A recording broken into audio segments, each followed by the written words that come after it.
BSc part second year की आज के इलेक्ट्रॉनिक्स की क्लास में हम जैसा कि हमने ऑसिलेटर पढ़ रहे थे, तो ऑसिलेटर्स में हमने बारकहाउसन कंडीशन यानी कि ए बीटा इज इक्वल टू 1 यहाँ तक हमने पढ़ लिया था। स्वतः उत्तेजित दोलनों के लिए परिपथी प्रतिबंध आज हम पढ़ेंगे। स्वतः उत्तेजित दोलनों के लिए परिपथीय प्रतिबंध। तो यहाँ एक ब्लॉक डायग्राम हमने यहाँ प्रदर्शित किया है। चित्रानुसार पुनर्निवेशी दोलित्र का मूल परिपथ में वोल्टता लाभ ए है, जिसके निर्गत सिरे पर Z2 प्रतिबाधा तथा निवेशी सिरे पर Z1 प्रतिबाधा जुड़ी होती है। इसके निर्गत सिरे पर कौन सी प्रतिबाधा जुड़ी हुई है? Z2, और निवेशी पर जो है Z1 प्रतिबाधा जुड़ी हुई होती है। और Z3 प्रतिबाधा के द्वारा जो पुनर्निवेशन है वो प्राप्त होता है। और इस दोलित्र का परिपथीय जो चित्र है वो निम्न प्रकार से होता है। इसका जो परिपथीय डायग्राम है वो इस तरह से रहेगा। तो Z1, Z2 और Z3 यहाँ इस तरह से बंधी होती है।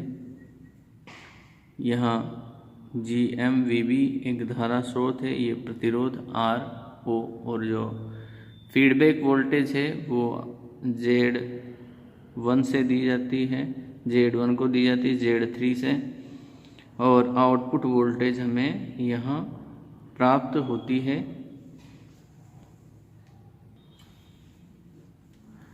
जहाँ जो GM है उसे हम कहते हैं अंतरण चालकता इसे हम कहते हैं। इसका जो मान है वो HFE और HIE के अनुपात के बराबर होता है। HFE और HIE के अनुपात के बराबर ये रहता है।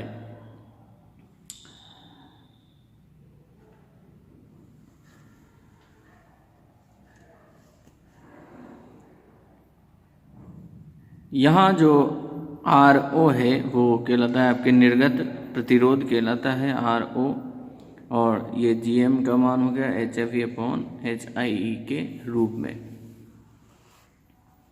अब मान करके चलते हैं, माना कि Z1 Z3 जो कि एक साथ श्रेणी क्रम में है तथा Z2 इनके जो समांतर क्रम में संयोजित किया गया है, तब समायोजित जो प्रतिबाधा होगी ZL वो होगी 1/ZL is equal to 1/Z1 plus Z3 plus 1/Z2। यहाँ हम डायग्राम में देख सकते हैं कि Z1 और Z3 जो है श्रेणी क्रम में है, और Z2 इन दोनों के समांतर क्रम में बंधा होता है। तो इस स्थिति में 1/Z1 plus Z3 plus 1/Z2, तो यहाँ इसको सोल्व करेंगे तो ZL बराबर हमारे पास मिलेगा Z2 Z1 plus Z3 upon Z1 plus Z2 plus Z3 के रूप में इक्वेशन 1 हमें मिलती है।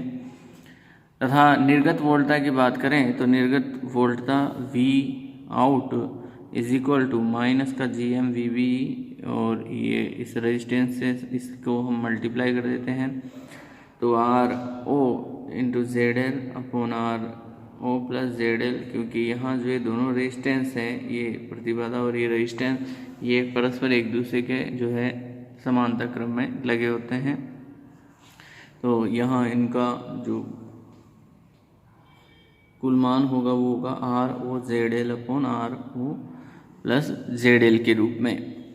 अतः पुनर्निवेशी रहित प्रवर्धक की वोल्टता लब्धि की बात करें तो पुनर्निवेश रहित वोल्टता लब्धि A बराबर होगी V आउट अपॉन VBE के रूप में, V आउट अपॉन VBE के बराबर होगी। तो अब यहाँ हम जो है समीकरण 2 से समीकरण 3 में मान रखते हैं VO का। तो वी ओ का मान रखते हैं समीकरण 3 में। तो यहाँ जब वैल्यू रखी तो वी बी ई से वी बी ई के पद जो है कैंसिल हो जाएगा और हमारे पास जो वोल्टता लब्धि ए का मान बनेगा वो बनेगा minus G M R O Z L upon R O plus Z L के रूप में हमारे पास यहाँ वोल्टता लब्धि बनेगी, जहाँ ए वी और G M R O Z L upon R O plus Z L के रूप में हमें ये पद मिलता है। तो यहाँ G M into R O इसको जो है हम ए वी से रिप्लेस करते हैं, जहाँ ए वी बराबर कितना है G M into R out, तथा पुनर्निवेशन का जो अंश होगा बीटा अंश उसका मान होगा V F upon V out. जो पुनर्निवेश का हम भाग देंगे फीडबैक वोल्टेज वो होगी V F upon V out के अनुपात के बराबर होगी। अब यहाँ यदि हम बात करें, परंतु जो पुनर्निवेशी जो वोल्टता है फीडबैक वोल्टेज का मान वी एफ बराबर वो कितना है V out Z one upon यानी कि वी एफ। यहाँ हम वोल्टता को यदि प्रतिरोध जो आउटपुट वोल्टेज है उसे हम जो है प्रतिरोध से मल्टीप्लाई करते हैं Z1 से और Z1 प्लस Z3 का भाग दें तो ये हमारे पास VF का मान आ जाएगा। तो VF बराबर VO Z1 upon Z1 plus Z3 के रूप में हमें इक्वेशन नंबर 6 यहाँ मिलती है। यहाँ हमारे पास ये फीडबैक वोल्टेज हो गई we out Z1 upon Z1 plus Z3 के रूप में। इस इक्वेशन नंबर 6 से वैल्यू जो है हम इक्वेशन नंबर 5 में रखेंगे, जहाँ हम पुनर्निवेशी गुणांक फाइंड आउट कर रहे हैं। तो वी एफ की वैल्यू यहाँ पुट की हमने we out Z1 upon Z1 plus Z3 के रूप में। तो देखिए वी आउट से वी आउट जो है यहाँ कैंसिल हो जाएगा और हमारे पास जो बीटा का जो मान बनेगा वो बनेगा Z1 upon Z1 plus Z3 के रूप में। तो पुनर्निवेशन जो गुणांक बनेगा हमारे पास ए बीटा बराबर पुनर्निवेशन जो गुणांक है ए बीटा, उसका मान बनेगा ए की वैल्यू यहाँ रखी हमने, बीटा की वैल्यू यहाँ रखी, दोनों की वैल्यू रख करके हम इसको सॉल्व करते हैं। तो समीकरण 1 से जो है हम वैल्यूज़ रखेंगे किसकी, ए वी तो है इसी जेड एल की वैल्यू रखेंगे सभी जगह। जेड एल जो है हमने फाइंड आउट किया है, तो जेड एल की वैल्यू यहाँ दोनों जगह हम रखते हैं और रख कर के हम जब इसको सोल्व करते हैं तो हमारे पास देखिए यहाँ Z1 Z2 Z3 से Z1 Z2 Z3 यहाँ कैंसिल हो गया, Z1 Z3 से Z1 Z3 कैंसिल हो जाएगा और हमारे पास जो है ए बीटा का मान कितना बनेगा माइनस का A B Z1 Z2 upon R O Z1 plus Z2 plus Z3 plus Z1 plus Z3 के रूप में यहाँ ये पद हमारे पास बनता है। समीकरण में Z1 Z2 व Z3 शुद्ध प्रतिघाती अवयव होते हैं। कैसे होते हैं? शुद्ध प्रतिघाती अवयव होते हैं, अर्थात Z1 को हम आयोटा x1, Z2 को आयोटा x2 और Z3 को आयोटा x3 से व्यक्त करें और समीकरण 8 में इनका मान रखें तो ए बीटा बराबर माइनस का A V iota x2 iota x1 upon R O iota x1 iota x2 iota x3 plus iota x2 और iota x1 plus iota x3, यानी कि हमने Z1 Z2 Z3 की जगह इन प्रतिघाती अवयवों की वैल्यू रखी।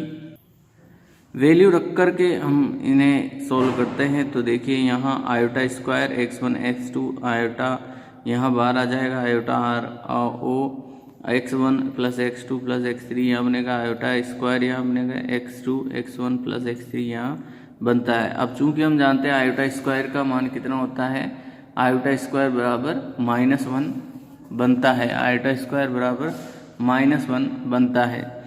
तो आयोटा स्क्वायर की वैल्यू जब यहाँ हम रखेंगे तो ए बीटा बराबर A B x1 x2 upon I R O x1 plus x2 plus x3 minus x1 plus x3 equation number 9 बनती है। परंतु बार्कहाउसन कसौटी के अनुसार ए बीटा का मान वास्तविक होना चाहिए। तो जब ये मान वास्तविक होना चाहिए तो इसके साथ जो काल्पनिक भाग है, इस काल्पनिक भाग का जो गुणनफल है आयोटा का गुणनफल, वो कितना होना चाहिए, 0 के बराबर होना चाहिए। तो हम यहाँ से काल्पनिक भाग को 0 के बराबर करते हैं और x1 प्लस x3 की वैल्यू निकालें तो वो कितनी आएगी, माइनस का x2। तो इन दोनों वैल्यूज़ को हम रखते हैं इक्वेशन नंबर जो हमारे पास 9 है, तो ये तो पद हो जाएगा 0 और यहाँ हम इसकी वैल्यू माइनस x2 पुट करते हैं।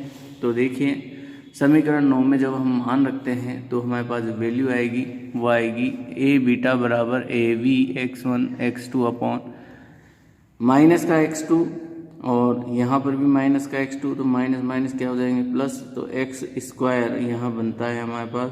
तो ए बीटा बराबर A V x1 x2 upon x2 का स्क्वायर यहाँ हमारे पास पद बनेगा।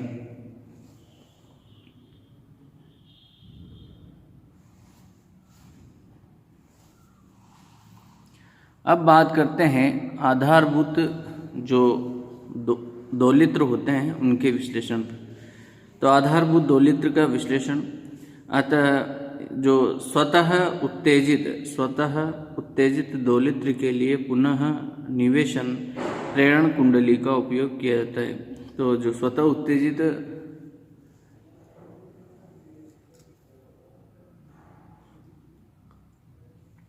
उत्तेजित दोलित्र होते हैं उनमें पुनर्निवेश के लिए जो है किसका उपयोग किया जाता है, प्रेरण कुंडली का उपयोग किया जाता है। इससे बनने वाला जो परिपथ है पुनर्निवेशन के लिए धनात्मक प्रकृति का होता है, यानी कि प्रेरण कुंडली के उपयोग से जो बनने वाला परिपथ है इससे जो पुनर्निवेश होता है वो किस प्रकार का होगा, धनात्मक पुनर्निवेश होता है। और यह बार्कहाउसन कसौटी को स्वतः उत्तेजित के लिए संतुष्ट करता है। इस प्रकार से जो है यहाँ हम अलग अलग दोलित्रों को पढ़ेंगे। काल्पिट दोलित्र होता है, हार्टले दोलित्र होता है, क्लेप दोलित्र होता है, आरसी कला विस्थापक दोलित्र होता है। इस तरह से जो है यहाँ कई प्रकार के दोलित्र हमें पढ़ने को मिलेंगे। तो दोलित्रों के बारे में हम आगे विस्तृत रूप से चर्चा करेंगे कि अलग अलग कौन कौन से दोलित्र होते हैं, दोलित्र किस प्रकार बनते हैं, काल्पिट दोलित्र किस प्रकार बनेगा, हार्टले दोलित्र किस प्रकार से काम करेगा।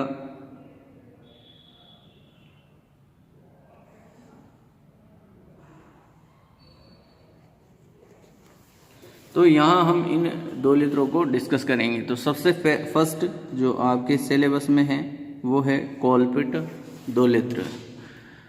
कॉल्पिट दोलित्र का जो परिपथ चित्र है वो इस प्रकार से है। काल्पिट जो ऑसिलेटर है उसका जो डायग्राम, परिपथ चित्र डायग्राम है वो इस तरह से रहता है। ये टैंक परिपथ कहलाता है, हमने पहले भी जाना था। C1 C2 और L से निर्मित जो परिपथ है वो टैंक परिपथ कहलाता है। यहाँ बात करें LC तो ये है आपके रेडियो फ्रिक्वेंसी चौक, और R1 R2 दो रेजिस्टेंस हैं और आधार के साथ एक कैपेसिटर लगा हुआ है और उत्सर्जक इमीटर के साथ एक जो है कैपेसिटर संधारित्र लगा हुआ है। और यहाँ हमने जो है उभयनिष्ठ उत्सर्जक विन्यास, कॉमन इमीटर विन्यास में जो है इस एक ट्रांजिस्टर को जो है ऑसिलेटर में काम में लिया है, प्रवर्धक के रूप में काम में लिया है। और यहाँ देख सकते हैं धारा के डायरेक्शन के अकॉर्डिंग ये जो ट्रांजिस्टर काम में ले रहे हैं वो PNP प्रकार का ट्रांजिस्टर है। तो चित्र में काल्पिट दोलित्र का मूलभूत वर्णन किया गया है वह इसमें उभयनिष्ठ उत्सर्जक प्रवर्धक का परिपथ उपयोग में लिया गया है। कौन सा? उभयनिष्ठ उत्सर्जक, कॉमन इमीटर विन्यास प्रवर्धक का परिपथ उपयोग में लिया गया है वह प्रतिरोध R1 व R2 और Re तथा शक्ति प्रदायक VCC द्वारा प्रवर्धक में DC डिस्ट धारा डायरेक्ट करंट का प्रचालन बिंदु का निर्धारण करता है। और टैंक परिपथ में, जो टैंक परिपथ है, जैसा कि मैं बता रहा था कि ये टैंक परिपथ है, टैंक परिपथ में दो संधारित्र C1 और C2 और L प्रेरण कुंडली को उपयोग में लिया गया है। और टैंक परिपथ में C1 C2 परिवर्तित संधारित्र तथा प्रेरण कुंडली L स्वप्रेरण की प्रेरण कुंडली का संधारित्रों द्वारा पुनर्निवेशन होता है। और कॉमन इमीटर CE उपमार्ग संधारित्र का कार्य करता है। जो CE हमने यहाँ संधारित्र इमीटर के साथ जोड़ा है वो कहलाता है, ये उपमार्ग संधारित्र कहलाता है। तथा CB एक अवरोध संधारित्र होता है। CB किस प्रकार का होता है? एक अवरोध संधारित्र होता है और यह संग्राहक से दिष्ट धारा प्रवाह को रोकता है। और यह क्या करता है कि जो संग्राहक है, कलेक्टर है, उस कलेक्टर से डिष्ट धारा को रोकता है। तथा RFC रेडियो फ्रिक्वेंसी चौक होती है, जो रेडियो आवृत्ति पर उच्च प्रतिबाधा उत्पन्न कर दोलनी धारा को वोल्टेज स्रोत से प्रवाहित होने से रोकती है।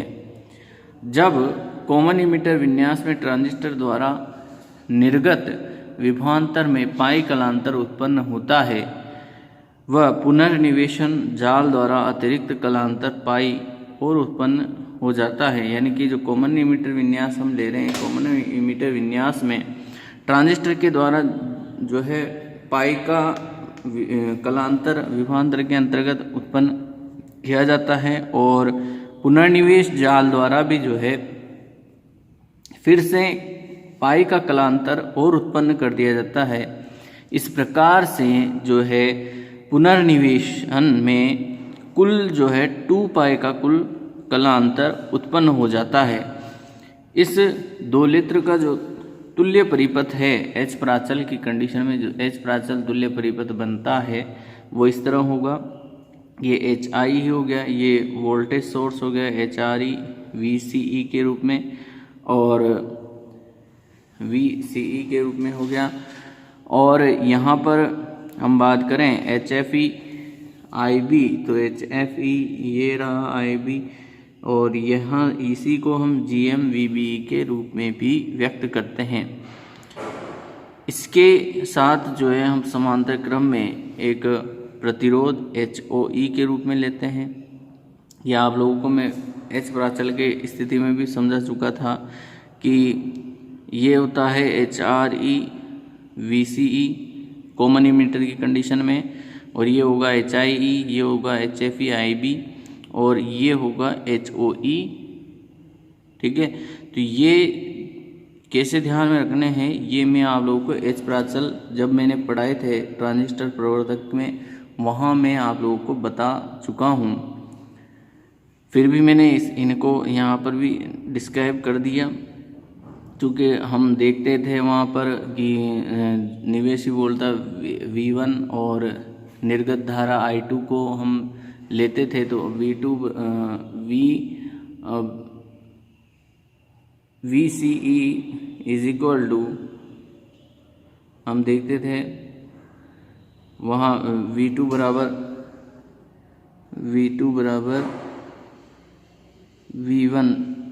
V1 बराबर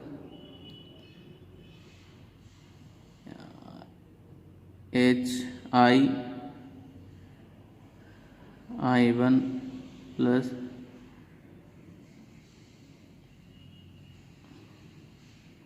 I2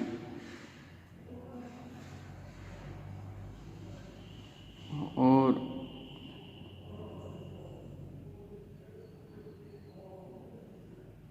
V2 आएगा यहाँ पर, और I2 बराबर IR F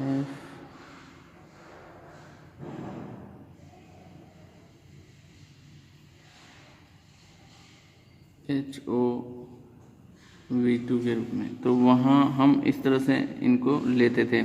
अब V1 की बात करें तो यहाँ V1 जो है हमारे पास V1 बराबर हमारे पास जो यहाँ बनेगा वो बनेगा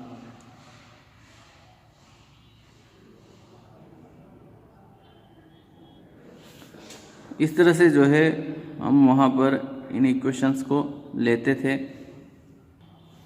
तो इस प्रकार हम इनको वहाँ H प्राचल में व्यक्त करते हैं। तो ये हमने H प्राचल में जो है इस प्रवर्धक, इस ट्रांजिस्टर प्रवर्धक के साथ जुड़े दोलित्र का जो टैंक परिपथ है, और इसे कहते हैं हम कॉलपिट दोलित्र, इसका जो H प्राचल परिपथ है वो हमने यहाँ देखा। अब इससे जो आगे की क्लास रहेगी उसमें हम कॉलपिट जो दोलित्र हमने यहाँ अभी देखा है, इसका जो गणितीय विश्लेषण है उसको हम डिस्कस करेंगे नेक्स्ट क्लास में। तब तक के लिए थैंक यू।